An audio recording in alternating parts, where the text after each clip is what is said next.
Halo anak-anak, kembali lagi bersama saya Pak Nikolas. Kita kembali pada pelajaran agama kelas 5, pelajaran 15. Tema judulnya adalah terlibat dalam hidup menggereja.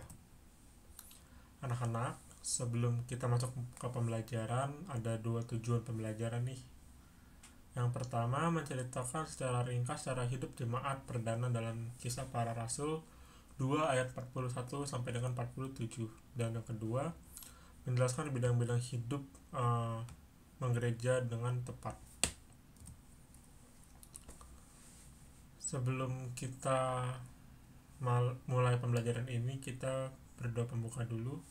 Semuanya mengambil sikap yang baik. Marilah kita berdoa dalam nama Bapa dan Putra dan Roh Kudus. Amin.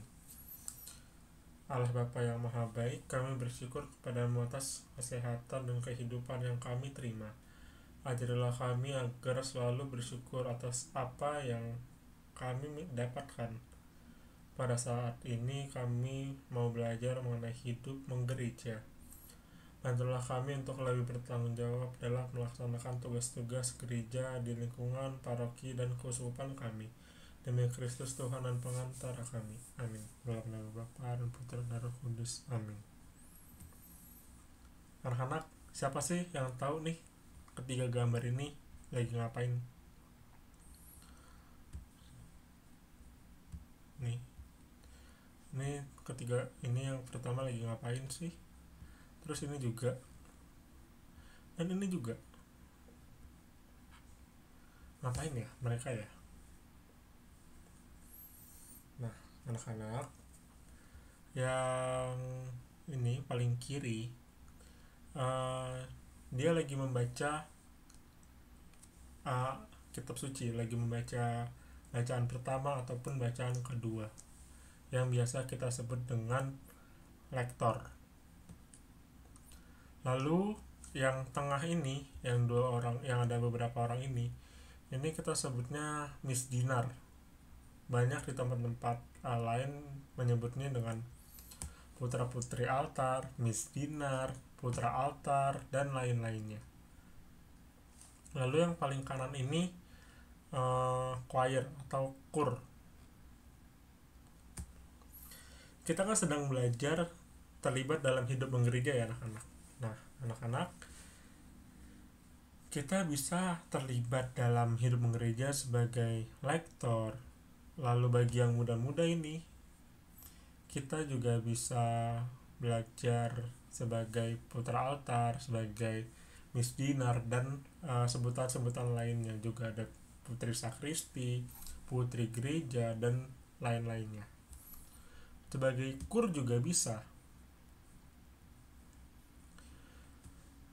Anak-anak, ini adalah gambar Miss Dinar atau putra altar di tempat saya zaman dahulu. Saya ikut putra altar. Saya punya beberapa kegiatan lah waktu itu di gereja, seperti putra altar, Antioquia, petugas tata tertib, dan beberapa kegiatan lainnya. Ketika mengikuti kegiatan-kegiatan di gereja itu, saya merasa senang karena dapat melayani sesama, mendapatkan banyak teman, mendapatkan banyak nasihat dari orang-orang yang lebih tua, dan lain-lain. Selain itu, ketika aktif di gereja, saya juga mendapatkan ilmu baru, baik ilmu pengetahuan dan ilmu mengenai kehidupan. Mengenai kehidupan ini contohnya tata krama, sopan santun, cara berbicara, cara berpikir, cara bertindak, cara mengatasi masalah. Anak-anak, ini ada ayat mengenai cara hidup jemaat perdana. Kita baca yuk. Kisah Para Rasul 2 ayat 41 sampai dengan 47. Cara hidup jemaat perdana. Cara lain-lainnya. Orang-orang yang menerima perkataannya itu memberi diri dibaptis, dan pada hari itu jumlah mereka bertambah kira-kira 3.000 jiwa. Mereka bertekun dalam pengajaran rasul-rasul dan dalam persekutuan, dan mereka selalu berkumpul untuk memecahkan roti dan berdoa. Maka ketakutanlah mereka semua, sedang rasul-rasul itu mengadakan banyak mukjizat dan tanda. dan semua orang yang telah menjadi percaya tetap bersatu, dan segala kepunyaan mereka adalah kepunyaan bersama, dan selalu ada dari mereka yang menjual harta miliknya lalu bagi-bagikannya kepada semua orang sesuai dengan keperluan masing-masing. Dengan bertekun dan dengan sehati mereka berkumpul tiap-tiap hari dalam bait Allah. Mereka memecahkan roti di rumah masing-masing secara bergilir dan makan bersama-sama dengan gembira dengan tulus hati sambil memuji Allah. Dan mereka disukai semua orang, dan tiap-tiap hari Tuhan menambah jumlah mereka dengan orang yang diselamatkan. Anak-anak, sebelum kita masuk ke materi yang selanjutnya, Bapak ingin kalian untuk membaca buku paket ini halaman 23 sampai dengan halaman 24. Kalau sudah membacanya, marilah kita lanjutkan. Anak-anak, kegiatan yang dilakukan dalam hidup menggereja adalah peribadatan atau doa, pewartaan, persekutuan, dan pelayanan. Jadi, banyak sekali kegiatan yang dapat kita lakukan di gereja, tapi pilar-pilarnya yaitu peribadatan atau doa, pewartaan, persekutuan, dan pelayanan. Lalu, tujuan dari setiap kegiatan di gereja untuk membantu umat mengembangkan imannya dan mewujudkan perintah Yesus. Dengan pewartaan, iman umat dibangun dan kebangkitan Tuhan diwartakan kepada semua orang. Jadi ketika kita mewartakan, pewartaan itu tidak hanya tentang ucapan saja, tetapi dapat berupa kesaksian hidup, dapat berupa teladan hidup, dan lain-lainnya. Dengan pelayanan, cinta kasih Tuhan kepada seluruh umat manusia dan seluruh alam ciptaan itu diwujudkan. Lalu anak-anak, dapat kita lihat di halaman 23 sampai dengan 24 itu ada cerita mengenai Albert dan Priska, di mana si Albert ini adalah anak yang rajin mengikuti kegiatan-kegiatan di gereja, sedangkan Priska ini terlalu sibuk dengan dirinya dan kegiatan-kegiatannya sendiri. Di buku paket halaman 27 bisa dilihat kegiatan dalam gereja ini dapat kita lihat pada diri Albert yang mau terlibat dalam karya pelayanan di gereja, mulai dari misdinar, mengajar bina iman remaja, dan mengikuti kegiatan mudika. Jadi ketika si Albert ini sibuk dengan kegiatan-kegiatan di parokinya, sedangkan Priska sibuk dengan kegiatan-kegiatan dirinya sendiri, kegiatan praktikum, kegiatan sekolahnya, mengerjakan PR, mengerjakan laporan praktik, mengerjakan laporan-laporan di kuliahnya, dan lain-lain. Tapi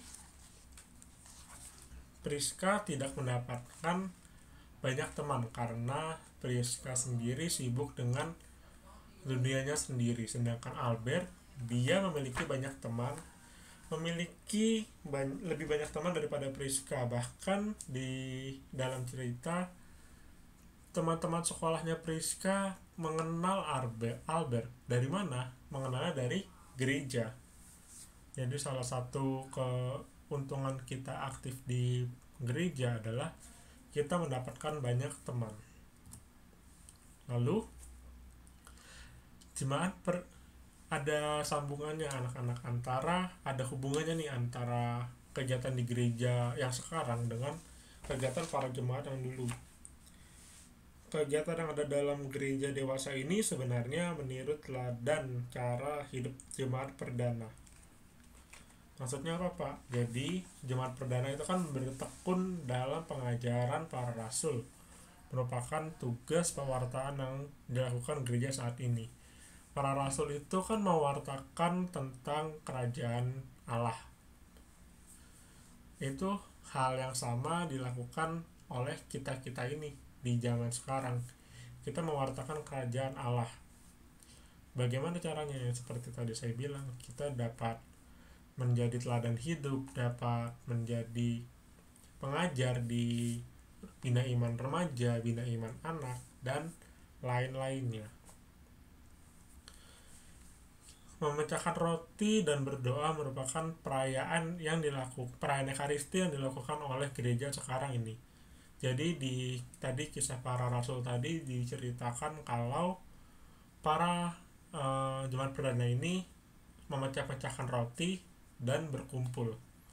Mereka itu memecah-mecahkan roti dan berkumpul. Hubungannya dengan gereja zaman sekarang adalah perayaan Ekaristi. Perayaan Ekaristi itu dilakukan oleh gereja sekarang ini. Jadi tradisi itu masih diteruskan sampai saat ini. Mereka sehati dan sejiwa dalam persekutuan. Jadi para jemaat perdana ini mereka sehati sejiwa dalam persekutuan, hidup dalam persekutuan, hidup dalam gereja, G besar ya, hidup dalam gereja G besar artinya persekutuan. Kalau gereja dalam huruf besar. Lalu mereka saling berbagi satu sama lain. Di dalam kisah para rasul tadi diceritakan bahwa mereka menjual harta miliknya lalu membagikannya kepada sesamanya sesuai dengan kebutuhannya. Ingat ya, sesuai dengan kebutuhan masing-masing. Bukannya misalnya saya menjual laptop, tapi saya bagi-bagikan rata semua, misalnya 100.000 semuanya. Padahal ada orang yang butuhnya hanya 50.000, ada orang yang membutuhkan 20.000, ada orang yang membutuhkan 500.000 misalnya. Itu kan tidak sesuai dengan kebutuhannya. Jadi para rasul itu ada yang menjual harta miliknya ataupun pengikutnya, ada yang menjual harta miliknya lalu membagi-bagikannya kepada sesama sesuai dengan kebutuhannya.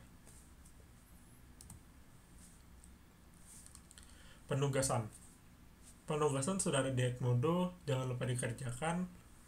Lalu bagi yang belum mengerjakan tugas-tugas sebelumnya masih saya tunggu. Bagi yang belum mengerjakan ulangan-ulangan sebelumnya masih saya tunggu. Jangan lupa dikerjakan. Lalu kita sampai pada doa penutup, anak-anak. Marilah kita berdoa penutup, semua mengambil sikap doa yang baik.